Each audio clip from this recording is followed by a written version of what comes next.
ସାମ୍ନାକୁ ଆସିଲା ବଡ଼ ଖବର। ହସ୍ପିଟାଲ ପରିସରରେ ଖୋଲିପାରିବନି ଘରୋଇ ଔଷଧ ଦୋକାନ। ହାଇକୋର୍ଟଙ୍କ ଅନ୍ତରୀଣ ନିର୍ଦ୍ଦେଶ ନଥାଇ ଅନେକ ଷ୍ଟୋର ଖୋଲୁଛନ୍ତି।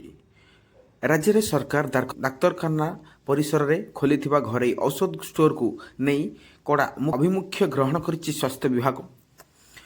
ଭିଡ଼ିଓଟି ସମ୍ପୂର୍ଣ୍ଣ ଭାବେ ଦେଖିବା ପୂର୍ବରୁ ଗୋଟେ କଥା କହିବି, ଯେଉଁମାନେ ଭିଡ଼ିଓ ଦେଖୁଛନ୍ତି ସବସ୍କ୍ରାଇବ୍ କରିନାହାନ୍ତି ଜଲ୍ଦି ଯାଇ ସବସ୍କ୍ରାଇବ୍ କରି ପାଖରେ ଥିବା ବେଲ୍ ଆଇକନ୍ ଦବାଇ ଦିଅନ୍ତୁ, ଯାହାଫଳରେ କି ସର୍ବପ୍ରଥମେ ଲାଟେଷ୍ଟ ଖବର ଆସିବ ପହଞ୍ଚି ପାରିବ ଆପଣମାନଙ୍କ ପାଖରେ।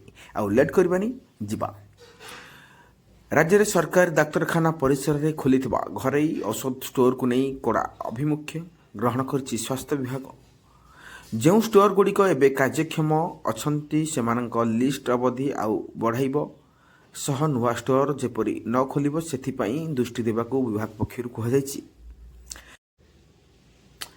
ରାଜ୍ୟ ସ୍ୱାସ୍ଥ୍ୟ ସଚିବ ସଳିନୀ ପଣ୍ଡିତ ଓ ଡିଏମ୍ଓମାନଙ୍କୁ ପତ୍ର ଲେଖିଛନ୍ତି। ବିଭାଗ ପକ୍ଷରୁ କୁହାଯାଇଛି ଯେ ରାଜ୍ୟ ସରକାର ସବୁ ସରକାରୀ ଡାକ୍ତରଖାନା ଔଷଧ ବିତରଣୀ କେନ୍ଦ୍ର ଡିଡିସି ଜରିଆରେ 24 ଘଣ୍ଟିଆ ଔଷଧ ଯୋଗାଇବା ପାଇଁ ଲକ୍ଷ୍ୟ ରଖିଛନ୍ତି।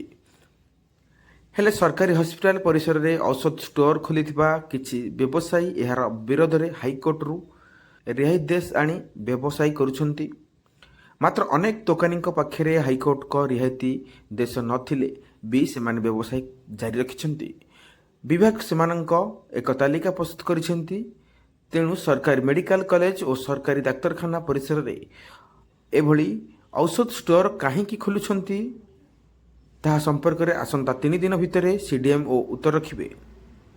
ଏହାସହ ବେଆଇନ ଭାବେ ଔଷଧ ବିକ୍ରି କରୁଥିବା ଦୋକାନୀଙ୍କ ଚୁକ୍ତିକୁ ତୁରନ୍ତ ବାତିଲ କରିବା ସହ ଔଷଧ ଦୋକାନୀକୁ ଉଚ୍ଛେଦ କରିବା ସହିତ ପଦକ୍ଷେପ ନେବାକୁ କୁହାଯାଇଛି।